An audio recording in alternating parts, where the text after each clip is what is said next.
एजीकियल के मंदिर का भ्रमण सूची। ये व्यक्ति जो कांसे की रंग की है या कांसे के द्वारा बनी हुई है, ये व्यक्ति आता है। इसको हम स्वर्गीय व्यक्ति कहेंगे, जो स्वर्ग से आता है और दर्शन के द्वारा एजीकियल को मंदिर के भ्रमण में ले जाता है। ये मंदिर को समझने में थोड़ा कठिनाई है। ये व्यक्ति एजीकियल को 25 विभिन्न स्थानों में लेकर जाता है और ये संख्या 25 जो है एजीकियल के मंदिर में बहुत महत्वपूर्ण है। ये बार बार हमें मिलेगा। संख्या 25 जो है इज़राइलियों को कुछ खास संदेश देता है या इसका कुछ खास अर्थ होता है, खास करके उस समय के इज़राइलियों को, जो व्यवस्था को उस समय मानते थे, क्योंकि उनके लिए 25 एक ऐसा संख्या है जो 50 को बनाता है। इसको हम गुणात्मक संख्या कह सकते हैं, अ, या गुणात्मक इकाई कह सकते हैं, जो 50 को बनाता है। 50 का अर्थ उत्साह होता है और उत्साह का अर्थ स्वतंत्रता या आज़ादी होता है। इसका अर्थ उद्धार पाना या आपकी पाप जो है वो चला गया है। 2-25 का अर्थ होता है बहुत सारा जो है उत्साह या पर्व। इजरायलियों के अनुसार 25 वो दिन था, 25वां एलूल वो दिन था जिस दिन परमेश्वर ने सृष्टि के कार्य को शुरू किया। इस प्रकार संख्या 25 हमें आशा देती है। संख्या 25 नई शुरुआत की एक आशा है। इस प्रकार संख्या 25 बार बार हमें मिलेगा। हम देखेंगे किन किन पदों में ये हमें मिलता है। आगे जो है हम स्वर्गीय व्यक्ति के साथ व्यक्ति और एजिकियल का मंदिर भ्रमण को हम देखेंगे। पहली चीज़, एजिकियल ने मंदिर के चारों तरफ दीवार को देखा। अभी हम नक्शा में इस चीज़ को देखेंगे। इस मैप को देखें, ये बहुत ही अच्छा मैप या डायग्राम हम कह सकते हैं। यहाँ पर देखें, ठीक यहाँ पर मंदिर है। अब यहाँ पर देखें, यहाँ से नदी जो है बहकर आ रही है। यहाँ देखें, इस सफ़ेद चिन्ह को देखें आप। यहाँ पर आप फाटक को देखें, यहाँ पे 3 फाटक है, 1, 2 और 3। ये फाटक जो है बाहरी आंगन के लिए प्रवेश द्वार है। यहाँ पर भीतरी आंगन है और यहाँ पे बाहरी आंगन है। ये बाहरी आंगन है, ये यहाँ पर भीतरी आंगन है। यहाँ पर बाहरी आंगन का प्रवेश द्वार है। ठीक यहाँ पे भीतरी आंगन का फाटक या प्रवेश द्वार है। इसके भीतर में पवित्र स्थान है, जो महापवित्र स्थान के अंतर्गत आता है। मैं आशा करता हूँ आप लोग जो है मिलाप वाले तंबू के बनावट को याद कर सकते होंगे। उसका आकार या ये ये उसी प्रकार का जो है आकार में है। हम लोग जो है इन बातों को यहाँ डायग्राम या नक्शा के द्वारा समझने की कोशिश करेंगे। यहाँ पे संख्या दी हुई है, आप इसे देखिए। और यहाँ पे भ्रमण सूची है और यहाँ पर 25 विभिन्न जगहों को वर्णन में दिखाया गया है। पहला चीज़ यहाँ पर आप देखिए, यहाँ पर अ, दिखाई देता है। पहली बात जो एजिकियल ने देखा वो यहाँ पर है। पहला चीज़ जो एजिकियल ने दर्शन के द्वारा देखा, वो मंदिर के चारों तरफ दीवार को पाया। मंदिर के चारों तरफ उसने दीवार को देखा। दीवार को देखे, यहाँ पर ये भूरा कलर का जो यहाँ पे लकीर दिखाई दे रहा है, यही दीवार है। ये चारों तरफ से है, ये दीवार है। इसी को उसने पहले चीज़ देखा। दूसरा चीज़ उसने फाटक को देखा, जिसका मुंह पूर्व की ओर था। इधर पूर्व दिशा है और यहाँ पे फाटक है, यहाँ पर फाटक। और प्रवेश द्वार या फाटक जो है, यहाँ पे देखे, इस प्रकार से दिखाई देता है। ये संपूर्ण चीज़ ये फाटक है। इस बनावट को यहाँ देखें, इसी को फाटक कहते हैं। ये संपूर्ण चीज़, दूसरा चीज़ जिसको उसने देखा, ये फाटक। तीसरा चीज़ उसने बाहरी आंगन और फर्श को देखा। तीसरा चीज़ उसने बाहरी आंगन और फर्श को देखा। यहाँ पर देखिए, ये तीसरा नंबर है। ये यहाँ पर आप इसे देखिए, तीसरा नंबर। यहाँ पर अब देखिए, ईंटा के समान कुछ बनाया हुआ दिखाई दे रहा है। ठीक यहाँ पर ये चारों तरफ, इसी को फर्श कहते हैं। इसको फर्श कहा जाता है। और ठीक यहाँ पर इस हिस्से को जो है बाहरी आंगन कहते हैं। यहाँ पर देखिए, ये है बाहरी आंगन। ठीक यहाँ पर देख सकते हैं। यहाँ पर चौथा चीज एजिकियल ने देखा, फाटक जिसका मुंह उत्तर दिशा की ओर था। अगला चीज जो एजिकियल ने देखा वो फाटक था जिसका मुंह दक्षिण दिशा की ओर था। और एक फाटक यहाँ पर दक्षिण दिशा की ओर। यहाँ पर भीतरी आंगन का द्वार जिसका मुंह दक्षिण की ओर है। और एजिकियल यहाँ से प्रवेश द्वार को देखता है, आंगन को देखता है और फर्श को देखता है। उसके बाद में उत्तरी फाटक को देख पाता है। फिर वहाँ से दक्षिणी फाटक को देखता है। फिर उसने भीतरी कोठी का फाटक देखा जिसका प्रवेश द्वार पूर्व दिशा की ओर था। फिर उसने और एक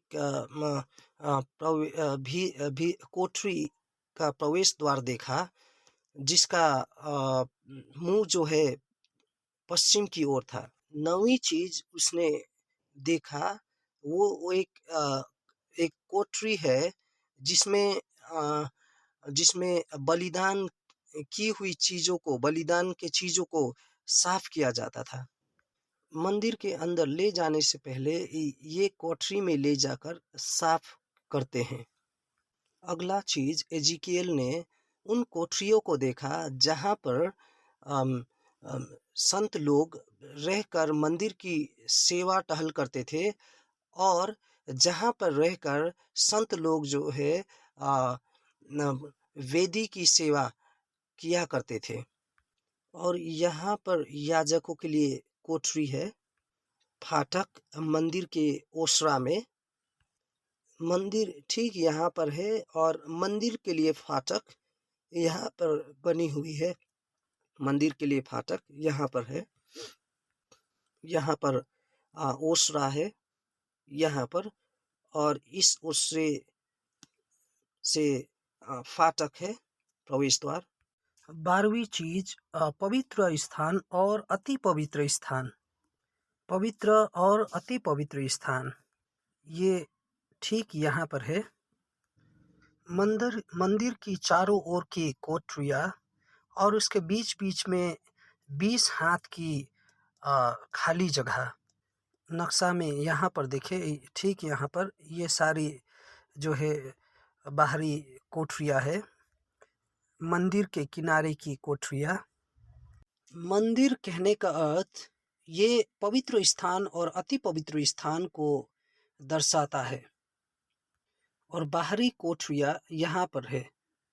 यहाँ पर इस नक्शा में आप यहाँ पर देखिए, ठीक अति पवित्र स्थान के बगल में यहाँ पे कोठरियाँ है। ये विभिन्न अलग अलग कार्यों के लिए बनाई गई है। 14 पश्चिम दिशा में अलग जगह और मंदिर का दिशा निर्धारण। इस नक्शा को आप ध्यान से देखें। हम मंदिर के आकार के नहीं लेकिन मंदिर के दिशा के बारे में बात कर रहे हैं। दिशा निर्धारण के बारे में बात कर रहे हैं। ये एक अलग किया गया क्षेत्र है। ये पश्चिम दिशा की ओर है ये क्षेत्र। तो हम मंदिर के दिशा निर्धारण के बारे में देख रहे हैं। पवित्र स्थान और अति पवित्र स्थान में चेरुबीम और खजूर के पेड़ों को रखा गया है। और 15 नंबर में हम मंदिर के भीतरी चीज़ों के बारे में देखेंगे। 16 में वेदी की लकड़ी, अति पवित्र स्थान का दरवाज़ा, पवित्र स्थान और लकड़ियों के सामान के विषय में दिखाया गया है। ये यहाँ पर है, ठीक यहाँ पर देखिए इसको। 17 में याजकों के लिए पवित्र कोठरियाँ, याजकों के लिए पवित्र कोठरियाँ। मंदिर के चारों तरफ के दीवार की मापने की प्रक्रिया। अब जो है ये लोग दीवार को मापना शुरू करते हैं। मंदिर के चारों ओर जो दीवार है उस दीवार का मापने का कार्य शुरू करते हैं। ये 18 नंबर था। 19 में हम पूरब दिशा का द्वार, भीतरी आंगन और जलाने वाली दान या बलिदान के विषय में हम बातें करेंगे। यहाँ पर है 19वीं बातें। पवित्र स्थान की बाहरी द्वार पूर्व दिशा की ओर है और उसका आंगन ये यहाँ पर है, ठीक यहाँ पर, आप इसे गौर से देखें। 21 में हम याजकों के लिए उबालने की जगह, ध्यान दे ये याजक लोग जो है यहाँ पर मांस को उबालने की काम करते हैं।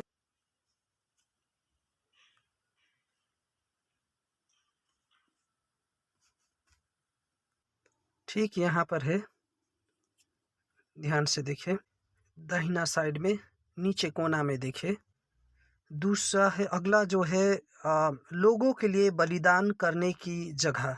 लोगों की बलिदान करने की जगह नहीं, लेकिन लोगों के लिए बलिदान करने की जगह। पश्चाताप करने वाले दिन में याजक पहले अपने लिए और अपने परिवार के लिए बलिदान, पाप का बलिदान चढ़ाता है और अपने आप को पहले पवित्र करता है। तब जाकर वो दूसरों के लिए बछड़े को मारकर बलिदान चढ़ाता है। पहले वो अपने आप के लिए बलिदान चढ़ाता है, उसके बाद में वो लोगों के लिए जो है बलिदान को चढ़ाता है। 22 नंबर में मंदिर के द्वार के विषय में देखेंगे। आप यहाँ पर देखिए, ठीक यहाँ पर आपको द्वार दिखाई देगा। बाहरी द्वार जो पूरब दिशा की ओर है, यहाँ पर आप देखिए, ठीक यहाँ पर है। मैं जानता हूँ आप लोग इसे अपने से ढूंढ कर पढ़ सकते हैं। और अंतिम में हम लोग 25वीं बात को जो है हम देखेंगे। अंतिम और 25वां चीज जो एजिकियल ने दर्शन में देखा, एक सोता निकलकर पूर्व की ओर बह रहा था। भवन का द्वार तो पूर्वमुखी था और सोता भवन की दाहिनी ओर और वेदी की दक्षिण ओर नीचे से निकलता था। ये अंतिम चीज उसने दर्शन में देखा। कुछ बहुत महत्वपूर्ण चीजें जिसको हम सीख सकते हैं इस एजिकियल के दर्शन के द्वारा, इस मंदिर भ्रमण के द्वारा। पहला चीज, मंदिर के चारों तरफ दीवार थी और देखो भवन के बाहर चारों ओर एक दीवार थी और उस पुरुष के हाथ में मापने का बांस था जिसकी लंबाई ऐसे 6 हाथ की थी, जो साधारण हाथों से चौवा भर अधिक है। अतः उसने दीवार की मोटाई माप कर बांस भर पाई, फिर ऊंचाई भी माप कर बांस भर पाई। 1 हाथ की लंबाई और चौवा के विषय में हम और भी अधिक सीखेंगे। उसने दीवार की मोटाई और लंबाई को नापा और बांस भर की पाई। 1 हाथ का मतलब 6 चौवा होता है। और ये चौवा क्या है, यहाँ पे देखिए, इसे चौवा कहते हैं। इसे हम मापेंगे तो ये 7.6 सेंटीमीटर होगा। और 1 हाथ को जब हम नापेंगे तो इस प्रकार से पाएंगे। 1 हाथ कहने का मतलब आपके उंगली के ऊपरी हिस्सा से कुहनी तक, इसको 1 हाथ कहते हैं। एक ज़माने में शासक इसी प्रणाली का उपयोग करते थे, लेकिन हमारे लिए आसान होगा जब हम इसे 45.6 सेंटीमीटर के हिसाब से देखेंगे या मापेंगे तो हमारे लिए आसान होगा। लेकिन एजीकेल के पुस्तक में जो माप को हम देखते हैं वो बाइबल के अन्य मापों से थोड़ा अलग है। यहाँ पर 45.6 सेंटीमीटर ये एक सामान्य जो है हाथ की माप है। और देखो, भवन के बाहर चारों ओर एक दीवार थी और उस पुरुष के हाथ में मापने का बांस थी जिसकी लंबाई ऐसे 6 हाथ की थी, जो साधारण चौवा से थोड़ा अधिक था। इसका अर्थ जो विधि को एजीकेल के पुस्तक में इस्तेमाल किया गया वो एक हाथ और एक चौवा है। इसे हम लंबा मापने की विधि कहते हैं। इसको अलग प्रकार से एजीकियल ने व्याख्या नहीं किया है, इसीलिए जब वो एक हाथ कहता है तो हमें समझना होगा एक हाथ कहने का मतलब एक हाथ और एक चौवा। इसका मतलब यहाँ पर यहाँ से यहाँ तक 45.6 और 7.6 कुल 53.2। इस विधि को एजीकियल की मापने की विधि कहते हैं। ये एक स्वर्गीय मंदिर को एक अलग प्रकार का जो है मापने की विधि या तरीका चाहिए था। ये सांसारिक माप से अलग प्रकार का था। इसका स्तर जो है संसार से अलग था। ये व्यक्ति को जिस बांस को पकड़कर दिखाया है ये 6 हाथ लंबा है। इस प्रकार ये 3.19 मीटर है। इसे 3.2 मीटर हम कह सकते हैं। आइए हम इसे समझे। 3.2 मीटर का अर्थ कितना लंबा होता है, आइए हम इसको समझे। मेरी जो लंबाई है 173 या 172, ठीक मेरी जो ऊंचाई है उसका दुगना ऊंचाई, या हो सकता है दुगना से थोड़ा कम हो, लगभग इस सीलिंग की ऊंचाई तक, यहाँ तक। और इसकी ऊंचाई और चौड़ाई जो है वो बराबर था। क्या आप सोच सकते हैं कि ऐसा दीवार जो इतना चौड़ा या मोटा हो, आपको क्या लगता है ऐसा दीवार वो मजबूत होगा या नहीं? सच में बहुत मजबूत होगा। हाँ, यरीहो की दीवार की तरह निश्चय ही ये बहुत ही मजबूत था। और ये इतना मजबूत था कि बाहरी चीजों को रोक कर रख सकता था। नापने का जो बांस था वो 6 हाथ लंबा था। एक हाथ एक उंगली की ऊंचाई से लेकर कुहनी के लंबाई तक, जिसका अर्थ 45.6 सेंटीमीटर, और एक चौवा जिसका अर्थ 7.6 सेंटीमीटर, दोनों को मिला करके 53.2 सेंटीमीटर होता है। इस प्रकार 6 लंबा हाथ कहने का अर्थ 3.19 मीटर। दीवार जो था वो 3.2 मीटर थिक और ऊंचाई 3.2 मीटर। और ये दीवार जो है परमेश्वर की पवित्रता को बनाए रखती थी। अपवित्र चीज को दीवार रोक कर रखती थी। इस संसार में हमें परमेश्वर की आशीष चाहिए, परमेश्वर के पवित्र अग्नि की आशीष। हमें परमेश्वर की सुरक्षा चाहिए ताकि संसार की अपवित्रता हम पे ना घुसे। आप याद करें, जब कभी भी परमेश्वर कुछ करता है तो वो देखता है कि दीवार मजबूत है कि नहीं। जब परमेश्वर ने नोहा को नाव बनाने के लिए कहा तो उसने नोहा से क्या कहा? बाहर और भीतर जहाज को तुम राल से ढांप देना। और राल जो है वो किसी प्रकार के पेड़ की बनाई जाती है। ये प्रभु यीशु के लहू को दर्शाता है। यीशु मसीह जीवन के वृक्ष है। राल या तरल पदार्थ जो उसमें से निकल कर आती है, ये प्रभु यीशु मसीह का लहू है। हमें अपने आप को इसी तरह बाहर और भीतर से अम, ढाँपना चाहिए, ताकि संसार का गंदा पानी जो है हमारे अंदर ना आए। अगर पानी अंदर घुस जाएगा तो हमारा विश्वास का जो नाव है, हमारा जीवन है, ये डूब जाएगा। इसीलिए हमें अपने आप को यीशु के लहू से ढाँपना है। एजीकेल की पुस्तक में यही अ, मजबूत दीवार को दिखाया गया है। अंतिम चीज़ जो दिखाया गया है वो नदी का किनारा है।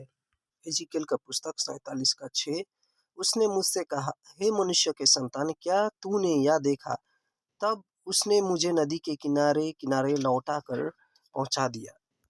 ये नदी तो जीवन की नदी है या पानी है। जहाँ जहाँ नदी बहे वहाँ वहाँ सब प्रकार के बहुत अंडे देने वाले जीव जंतु जिएंगे और मछलियाँ भी बहुत हो जाएगी, क्योंकि इस सोते का जल वहाँ पहुँचा है और तल का जल मीठा हो जाएगा, और जहाँ कहीं यह नदी पहुँचेगा वह सब जंतु जिएंगे। ये जीवन का जल है।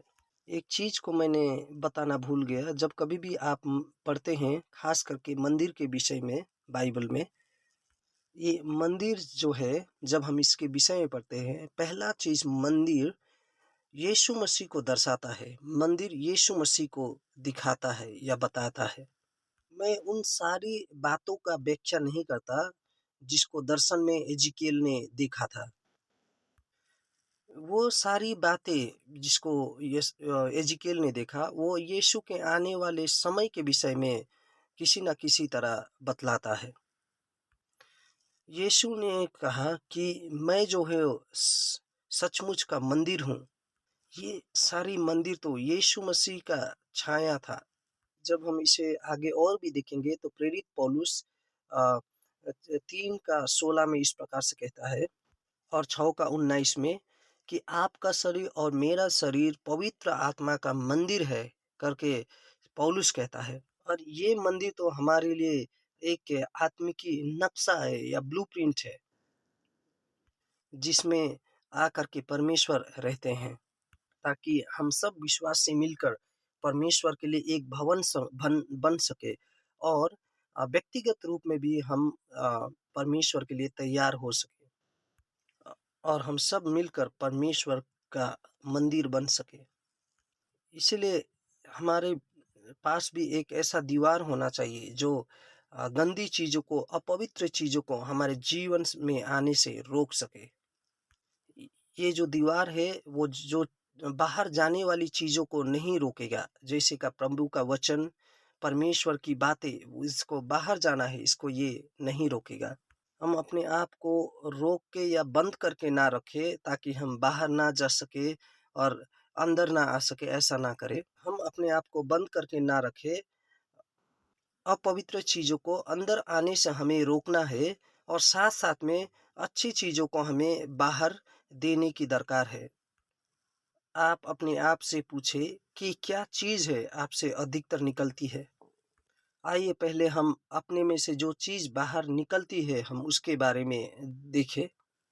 क्या-क्या चीज़ है जिसके द्वारा हम जो है बाहरी चीज़ों को अंदर लेते हैं? हो सकता है नाकों के द्वारा, हम अपने आँखों के द्वारा, और कानों के द्वारा, और कुछ चीज़ है जिसके द्वारा हम, और इन चीज़ों के द्वारा आप क्या किन-किन बातों को अपने अंदर आने देते हैं, अपने अंदर आने की अनुमति करते हैं। परमेश्वर हमारे बच्चों को, आने वाली पीढ़ी को जो है, एजीकेल की मंदिर की जो दीवार है उसी तरह उनकी जो है रक्षा करेगा, उसी तरह की सुरक्षा देगा, ताकि बाहरी चीज़ों को रोक कर रखा जा सके। हम अभिभावक जो है इन चीज़ों को नियंत्रण नहीं कर सकते, वो हमसे ज़्यादा स्मार्ट है, वो अधिक चतुर है, और बच्चे अपनी चीज़ों को अपनी तरीक़ा से करते हैं। शारीरिक रूप में नियंत्रण करने से अच्छा होगा कि वो लोग आत्मिकी रूप में अपने आप को जो है इस प्रकार से आत्मिकी दीवार से नियंत्रण में रखें। इन्हीं बातों को हम अपने आप से पूछें कि हमारे जीवन से या हमारे भीतर से क्या निकल कर बाहर आती है? क्या चीज़ को हम इस संसार को देते हैं? हमारा शब्द, हमारा चेहरे का रूप और हमारे ख़ास करके मुँह के शब्दों से अ, क्या चीज़ निकलता है? क्या हमारे जीवन से जीवन का पानी या हमारे मुँह से जीवन का पानी निकलता है या बहता है? या हमारे जीवन से विषैला चीज़, ज़हरीला चीज़ निकल कर के बाहर आती है। कभी-कभी हम पासवान लोग भी हम भी मनुष्य हैं और हम भी कभी-कभी शिकायत करते हैं। हम भी अम, वॉशरूम का इस्तेमाल करते हैं। हम भी इंसान हैं। मैं अपने बच्चों से कह रहा था कि तुम्हें बहुत स्मार्ट होना है, तुमको और भी तेज़ होना है, ऐसे बच्चों को मैं बता रहा था। आपके मुँह से जो शब्द निकलता है उसको आप गौर करें। आप कहते हैं इसे ना करो, उसे ना करो, इसे मत देखो, उसे मत देखो, ऐसा ये बातें सकारात्मक है या नकारात्मक? कभी-कभी हम अपने आप को देख नहीं पाते, अपने आप को नियंत्रण नहीं कर पाते कि क्या सकारात्मक बातें आ रही है या आत्मक बातें? क्या जीवन का जल आपके मुँह से बहकर लोगों को आशीषित कर रहा है? वचन कहता है कि मृत्यु का सागर भी जीवंत हो जाएगा और जो मछली मरी हुई है वो भी जी उठेंगी। आपके वचन के द्वारा, आपके शब्दों के द्वारा क्या लोगों का जीवन पुनः जीवित हो रहा है? उनका दिल, उनका हृदय जो टूटा हुआ है, ये फिर से जो है चंगा हो रहा है। यीशु ने कहा जो मुझ पर विश्वास करते हैं उनके भीतर में से जीवन का जल बहेगा। यूहन्ना का पुस्तक उसका 37 से 39 तक। तो एजिकेल का जो मंदिर का दीवार दिखाता है कि दीवार जो है वो अपवित्र चीज़ों को रोक कर रखती है, लेकिन जीवन का जल जीवन देने के लिए निकलता है। क्या हम उस प्रकार का नदी बन पा रहे हैं? प्रकाशित वाक्य 22 का 1 और 2।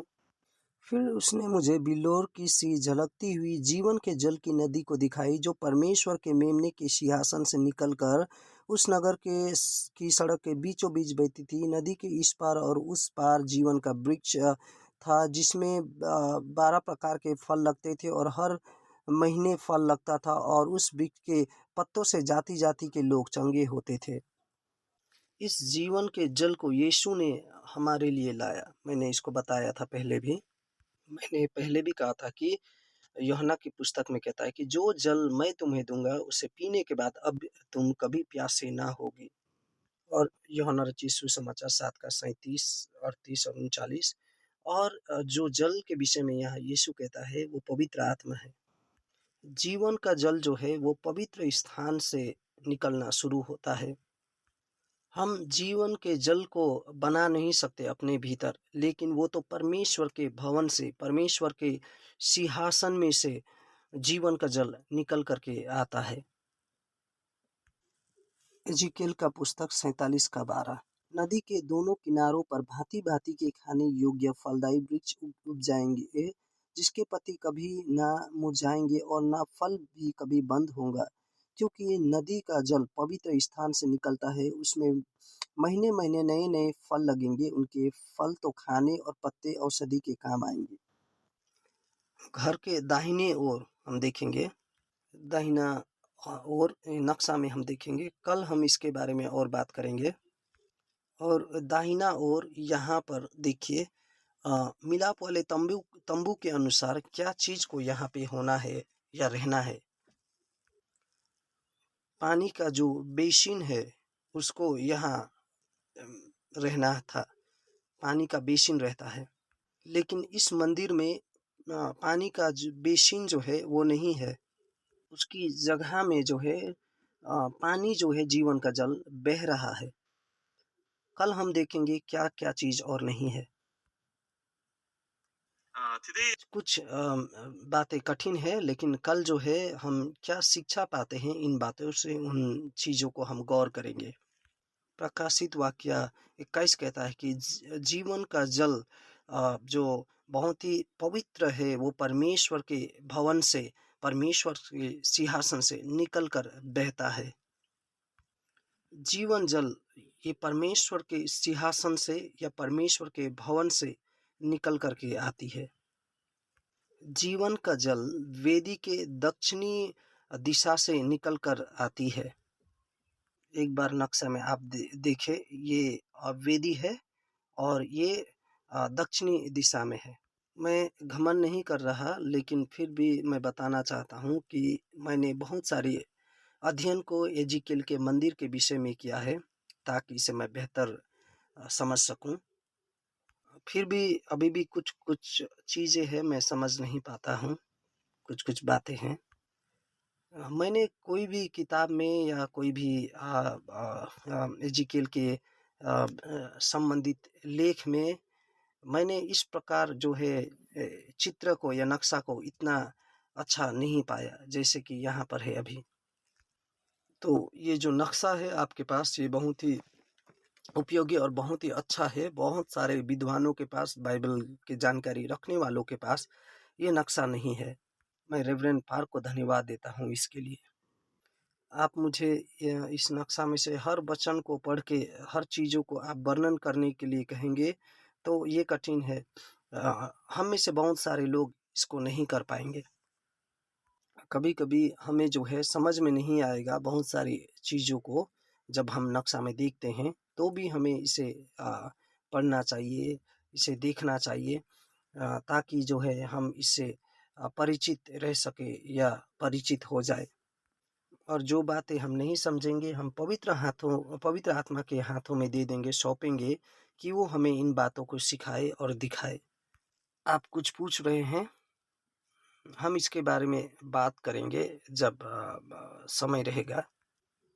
अ, ठीक यहाँ से ये निकलता है, ठीक यहाँ पर से नक्शा में देखें, और बाद में ये घना और गहरा होते जाता है और एक बड़ी नदी बन जाता है, जो लगातार बहती है, और ये बहते-बहते मृत समुंदर तक पहुँचता है। और जहाँ-जहाँ ये नदी बहता है, मृत्यु समुंदर में सब जी जाता है, और मृतक समुंदर में सब कुछ मरा होता है, कोई भी चीज़ जीवित नहीं है। जैसे ही ये नदी वहाँ पे पहुँचता है, सब कुछ जो है वो जीवित हो जाता है, जिंदा हो जाता है। और यहाँ पे जो मछली या दूसरे अन्य चीज़ें जो है वो जीवित हो जाती है। आप याद रखें कि परमेश्वर ने एजिकियल को दर्शन के द्वारा इस मंदिर को दिखाता है, लेकिन परमेश्वर कभी भी एजिकियल को इस मंदिर की स्थापना के लिए नहीं कहता। मुझे नहीं लगता कि इस मंदिर का जो है ढांचा तैयार किया गया है कि मनुष्य इसको निर्माण करे। ये तो एक स्वर्गीय मंदिर है, जैसे यरूशलेम की मंदिर स्वर्ग से नीचे उतरती है। मंदिर का निर्माण इसके बाद में लोग करते हैं। ये तो जेरुब्बाबेल की मंदिर थी, जो एजिकियल के मंदिर के समान नहीं था, और सोलेमन की जो मंदिर है उसके समान भी नहीं था वो तो। जब हम इसे नहीं बनाएंगे इस मंदिर को, तो इसके ढांचा के विषय में हम क्यों पढ़ रहे हैं, आप ऐसा सोच सकते हैं। क्योंकि इन बातों के विषय में या इन बातों के पीछे आत्मिक की चीजें छुपी हुई है। साल की हिसाब रखने के लिए या वर्षों का हिसाब रखने के लिए कैसे परमेश्वर एजिकियल को बुलाता है, इन बातों का को जानने के लिए इसको पढ़ना जरूरी है। आप अगर और अधिक जानना चाहते हैं, तो आप यूट्यूब में देख सकते हैं। मैंने अपने कलीसिया में इन बातों को सिखाया है, आप उससे जानकारी प्राप्त कर सकते हैं। और यहाँ वेदी शब्द का अर्थ मिस बिहा होता है हिब्रू में, जिसका अर्थ होता है जलाने की बलिदान की वेदी।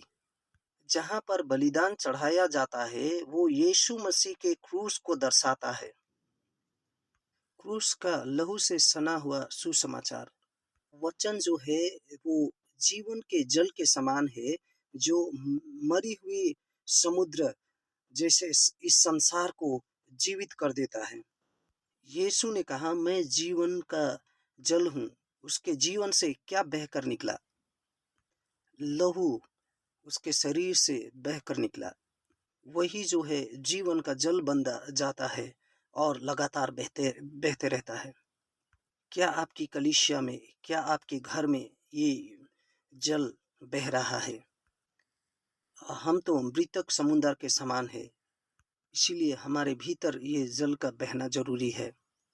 एजिकेल के मंदिर का कुछ खास अलग बातें। पहला, बलिदान जलाने की वेदी ठीक बीच में है।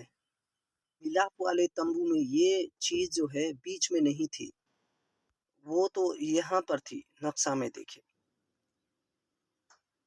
लेकिन एजिकेल के मंदिर में वेदी जो है, बलिदान की वेदी ठीक बीच में है, यहाँ पर है। और ये तो चौकोर है। क्या आपको याद है कि चौकोर या चारकोन या और क्या चीज वो चौकोर है? क्या आपको याद आ रहा है? नया यरूशलेम वो चौकोर था। मिलाप वाले तंबू में महापवित्र स्थान है जो था, वो चौकोर आकार में था। चौकोर जो है वो परमेश्वर की उपस्थिति को दर्शाता है। चौकोर कहने का मतलब चारों तरफ से समान। और हमारा परमेश्वर अपने न्याय में, धार्मिकता में वो समान परमेश्वर है, एक समान परमेश्वर। और परमेश्वर की उपस्थिति वाली जगह मंदिर में चौकोर है। ये चौकोर परमेश्वर के समांतर को दिखाता है। नई जेरूशलेम और एजिकेल की मंदिर ये पूरी तरह से चौकोर है, पूरा मंदिर ही चौकोर है। ये परमेश्वर के समांतर को दिखाता है। इसका मतलब संपूर्ण जगह में परमेश्वर की उपस्थिति है। मंदिर के बीच में वेदी है जिसमें बलिदान चढ़ाया जाता है, और ये वेदी जो है क्रूस को दर्शाता है। यहाँ ध्यान दीजिए, इस स्वर्गीय मंदिर में ठीक बीच में क्रूस है। उसी प्रकार से हमारे जीवन के ठीक बीचों बीच केंद्र बिंदु में क्रूस को होना है। अगर ऐसा नहीं है तो हम स्वर्गीय मंदिर बन नहीं पाएंगे। मैं आपको बताऊं कि स्वर्गीय राज्य का केंद्र बिंदु और हमारे जीवन का केंद्र बिंदु क्रूस को होना है। आमीन। क्या ऐसा होना चाहिए? मैं किसी को इन बातों के विषय में बाध्य नहीं करना चाहता। आमीन कहने का अर्थ मैं सहमत हूँ इन सारी बातों से। जीवन का जल आदम के बगीचे का पुनरुत्थान से जुड़ा हुआ है। पवित्र स्थान से जो नदी बहता है वो हमें आदम के वाटिका की नदी को याद दिलाता है, जहाँ से पानी निकलकर 4 अलग-अलग नदियों में बढ़ जाता है। उत्पत्ति का पुस्तक 2:10 और 14। यहाँ पे 4 नदी नहीं, लेकिन एक नदी निकल करके 4 नदी बनती है। यहूदियों की लेख में उनके बीच में एक ऐसा कहानी प्रसिद्ध है। वो लोग ऐसा कहते हैं कि जब आदम को आदम की वाटिका से निकाला गया, तो वहां से निकल करके इन 4 नदियों में से एक नदी में वो जा करके गिरा। और वो मानते हैं कि वो जो है वो घटना पहला बपतिस्मा था। आप मान के चलिए आप आदम है, आपको वाटिका से निकाला गया और आप जो है इन 4 नदियों में से एक नदी में जा करके आप गिर जाते हैं। अब वापस वाटिका में नहीं जा सकते, तो आप क्यों उस नदी में गिरेंगे जो नदी वाटिका से निकलकर बहती है? आप क्या कहते हैं? क्या ये पश्चाताप है या शुद्धिकरण है? अगर मैं आदम होता तो मैं ये सोचकर बहुत ही घबरा जाता कि मैं कभी भी दोबारा जो है उस वाटिका में जहाँ पे परमेश्वर की उपस्थिति थी और परमेश्वर का आशीष था, वहाँ वापस नहीं जा पाऊंगा। वाटिका में मैं तो बिल्कुल जवान था, लेकिन जैसे ही वहाँ से बाहर आया मेरे शरीर में झुर्रियाँ आने लगी। मैं एक उदाहरण बताना चाहूँगा। क्या आपने कभी सुपरमैन को देखा है? क्या वो स्टील का बना होता है? क्या चीज़ का बना है? किसी को मालूम है? पुराने वाला सुपरमैन जो हम पहले देखा करते हैं, क्या आपने देखा है? मैं जानना चाहता हूँ आप में से कितने लोग वो सुपरमैन का सीरीज को देखा है? क्या आप हाथ उठा सकते हैं? आप सबको प्रभु आशीष दे। अभी तो नया सुपरमैन का वर्सन भी आया है। मैंने ये नया वाला वर्सन नहीं देखा है। कोई भी बात हो, हम आगे बढ़ेंगे। इस कहानी में सुपरमैन जो है एक स्त्री को अपनी शक्ति को देता है। सुपरमैन अपनी ताकत को उस स्त्री को देता है और वो व्यक्ति जो है वो साधारण बन जाता है। क्या आपको पता है कि सुपरमैन जो है 30 की उम्र में सुपरमैन बना। उसको पिता ने सुपरमैन बनाकर भेजा इस पृथ्वी में, क्योंकि ऊपर में कुछ ऐसा समस्या हो गई। मैं सुपरमैन के बारे में कोई गलत नहीं कह रहा हूँ, लेकिन वो अपनी सामर्थ्य को खोज लेता है और वो सामान्य व्यक्ति बन जाता है और वो बिल्कुल साधारण इंसान बन जाता है और अपने माँ पिताजी से कहता है कि उस स्त्री के लिए मैं सब कुछ त्याग सकता हूँ। जैसे ही वो अपने सामर्थ्य को खो देता है, एक पंच उसको मारता है और उसके नाक से जब खून बहने लगता है तो वो सोचता है क्यों मैंने अपनी सामर्थ्य को जो है उसको दे दिया करके वो सोचने लगता है। उसको अभी जो है फर्क पता चल रहा है पहले और अभी का। मुझे लगता है आदम को भी जब आदम के वाटिका से निकाला गया तुरंत उसको जो है फर्क मालूम पड़ा। उसका शरीर भारी होने लगा, उसका पीठ में दर्द होने लगा, उसकी याददाश्त कमजोर होने लगा। ये सारी बातें जो है पाप में गिरने के बाद होने लगा। वो वहाँ वापस जाने के लिए बहुत सोचने लगा, बहुत ही उसको बुरा लग रहा था। वो नहीं वापस जा सका, लेकिन जो जो नदी वहाँ से बह रही थी उस नदी में उसने छलांग लगाई। मैं नहीं कहता कि ये सारे यहूदी लेख जो है सही है करके, लेकिन शायद मैं भी आदम के जगह में होता तो यही करता। अगर ये नदी जो है आदम के बगीचा से निकल कर आ रहा है तो निश्चय ही इस नदी में आ, स्वर्गीय कुछ बातें होगी, कुछ ऐसे तत्व होंगे जिसमें स्वर्गीय की सामर्थ्य या आशीष होगी। और वो उस नदी में कूद गया और याद करने लगा कि जब वो आदम के बगीचा में था तो परमेश्वर के साथ संगति किया करता था, उसका जीवन बहुत ही अच्छा था। इन बातों को वो याद करने लगा। अगर सच में एजिकेल के मंदिर से वो नदी बहता तो आप में से कितने लोग टिकट खरीद करके उस मंदिर या नदी के दर्शन के लिए जाते? कितने लोग जो है तैयार हो जाते, खास करके इन दिनों में, क्योंकि जो कोई उस नदी में छलांग लगाएगा वो कोरोना वायरस हो या किसी भी प्रकार की बीमारी से चंगाई पाएगा। तो सब लोग वहाँ जाना चाहते, लेकिन यीशु कहता है मुझसे जीवन का जल लो, मेरे वचन को ले लो। यही बातों को यीशु कहता है। यूहन्ना का पुस्तक 19 का 23। सिपाहियों ने जब यीशु को क्रूस में चढ़ा दिए तो उसके कपड़ों को उन्होंने 4 हिस्सों में बांट कर ले लिए। हर एक ने अपना अपना हिस्सा ले लिया, लेकिन जो पोषक था वो पोषक जो है एक ही कपड़ा का बना हुआ था। से हमने वचन में देखा कि एक नदी निकल करके 4 हिस्सों में बँट जाती है। उसी प्रकार यीशु के बाहरी कपड़ा को 4 भागों में बाँटा गया, लेकिन अंदर का जो कपड़ा था वो एक ही पीस में था, इसीलिए उन्होंने उसके लिए चिट्ठी डाली और उसको ले लिया। क्यों ये ज़रूरी है? यीशु का एक कपड़ा 4 हिस्सों में बँट गया। एक ऐसा जीव था जिसका 4 जो है चेहरा था। प्रभु का वचन जो है 4 सुसमाचार के द्वारा फैला। 4 जो है पृथ्वी के चारों दिशा को दर्शाता है। एक जो है वो त्रिएक परमेश्वर को दर्शाता है, एक परमेश्वर को। स्वर्गीय चीज जो है पृथ्वी में आकर पृथ्वी का बन जाता है। स्वर्गीय चीज पृथ्वी में आ जाता है। स्वर्गीय परमेश्वर पृथ्वी में आ जाता है और 4 हिस्सों में बँटकर पूरा संसार में फैल जाता है। इसे आदम की बगीचा में एक नदी निकल करके आता है और 4 नदी बन जाता है और पूरे संसार को वो जो है सिंचाई करता है। परमेश्वर के वचन के आधार पर ये 4 सुसमाचार है जो फैल जाता है संसार में। क्रूस का जीवित सुसमाचार जो यीशु के द्वारा शुरू हुआ, ये बहाव यहूदा के बैतलहम के गौशाला से बहकर निकलती है और यरूशलेम, समारिया और अंतिम में पूरे संसार के छोर-छोर तक पहुंच जाती है और मानव इतिहास में उद्धार का कारण बनती है।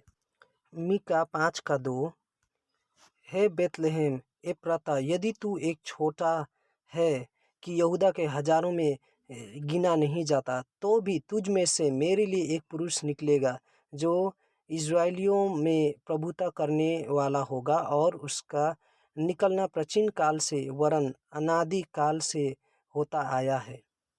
प्रेरितों का पुस्तक 1:8। परंतु जब पवित्र आत्मा तुम पर आएगा, तब तुम सामर्थ को पाओगे और यरूशलेम और सारे यहूदिया, समरिया में और पृथ्वी के छोर छोर तक मेरे गवाह बनोगे।